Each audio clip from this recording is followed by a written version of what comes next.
નમસ્કાર મિત્રો, આપ સૌ જાણો છો કે મારું કામ છે સ્ટુડન્ટને હીરોમાંથી સુપર હીરો બનાવવાનું. પણ મિત્રો, એક પક્ષીય વ્યવહાર ન ચાલે. માતા પિતાને પણ પોતાના બાળકને સુપર હીરો બનાવવાની તમન્ના હોવી જોઈએ. આજના પેરેન્ટ્સને માત્ર ને માત્ર બાળકમાંથી 95% જોઈએ છે. મિત્રો, શું તમને લાગે છે કે બાળક 95% મેળવે એટલે સફળ થઈ જશે? શું સફળતાની ગુરુ ચાવી પર્સન્ટેજ છે? મિત્રો, કદાચ મારે કહેવું હોય તો ના કહી શકાય. કારણ કે તમારા બાળકને ભગવાને એજ્યુકેશન છે એ માત્ર ને માત્ર યાદશક્તિનું પરીક્ષણ છે, પણ એનાથી વિશેષ મારા ને તમારા બાળકો પાસે અનેક એવી ટેલેન્ટ છે, ભગવાને આપેલી કુદરતી શક્તિઓ છે, જેને બહાર કાઢવી ખૂબ જરૂરી છે.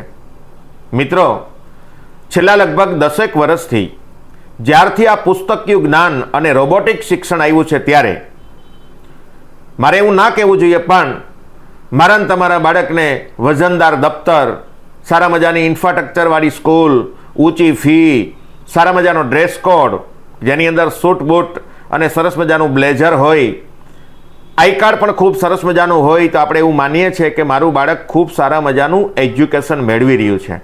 મિત્રો, સ્કૂલના ઇન્ફ્રાસ્ટ્રક્ચરથી મારા અને તમારા બાળકનું ઘડતર નથી થતું. કદાચ ટાઈ પહેરીએ કે સૂટ પહેરીને બાળક અભ્યાસમાં જતું હશે તો પણ એનું ઘડતર નથી થતું. કદાચ માની લો કે મારું તમારું બાળક એસી બસમાં કદાચ અભ્યાસ માટે જતું હશે તો પણ એનું મૂળ ઘડતર નથી થતું.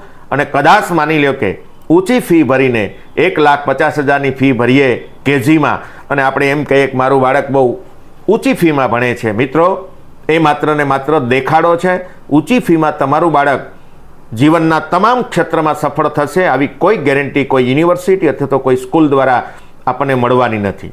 તો મિત્રો, તમારો પ્રશ્ન થશે, અમારું બાળક કેવું બનવું જોઈએ? મિત્રો, માત્ર 5 વાતો.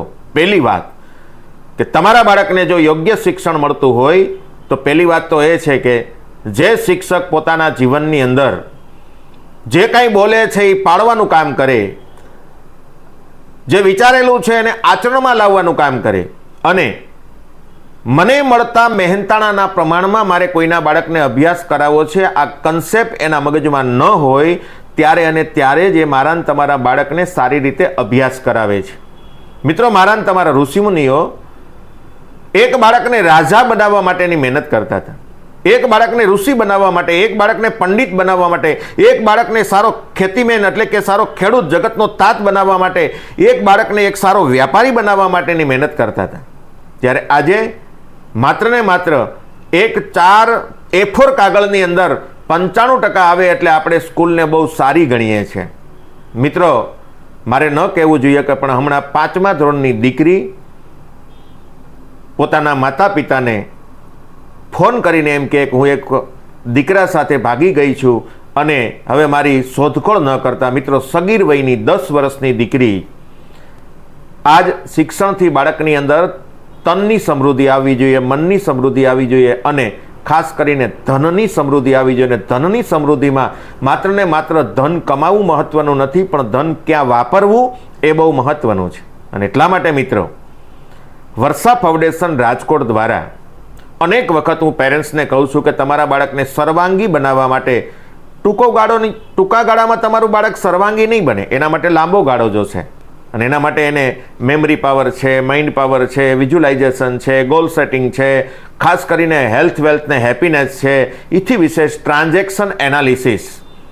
મિત્રો, મારા ને તમારા બાળકને ટ્રાન્ઝેક્શન એનાલિસિસનો ખ્યાલ જ નથી, ત્યારે અમે આ ટ્રાન્ઝેક્શન એનાલિસિસની થિયરી પણ બાળકને શીખવીએ છીએ. મિત્રો, બેસ્ટ જમવાની પદ્ધતિ, બેસ્ટ સૂવાની પદ્ધતિ, બેસ્ટ વાતચીત કરવાની પદ્ધતિ, બેસ્ટ જીવન જીવવાની પદ્ધતિ, શરીરને નિરોગી રાખવા માટેની પદ્ધતિ, મગજની અંદર જ્યારે જોઈએ છે ત્યારે જ આપણને ગુસ્સો આવે એવી પદ્ધતિ, મારું તમારું ડિપ્રેશન જાતે દૂર કરી શકીએ એવી પદ્ધતિ, સવારમાં 10 થી 15 મિનિટનું મેડિટેશન કરી શકાય એવી પદ્ધતિ, મારું તમારું બાળક 1st કે 2nd ડિગ્રી રેકી હોય એવી પદ્ધતિ, અને કદાચ આગળ જતા મારા ને તમારા બાળકમાં જીવનની ગમે તેવી ચડતી પડતી આવે તો પણ મારું તમારું બાળક એક નાવ જેમ સરસડાટ પાણીની અંદર ચાલી જાય અને કિનારો પાર કરી દે મિત્રો, આવી રીતે મારું ને તમારું બાળક 80, 90 કે 100 વર્ષની જે જિંદગી મળી હોય એમાં તમામ સુખ દુઃખ, તમામ ચડાવ ઉતાર બધાને પાર કરીને હેપી રહે અને હસતો રહે, આ મારા ને તમારા બાળકની મૂળ જરૂરિયાત છે સાહેબ.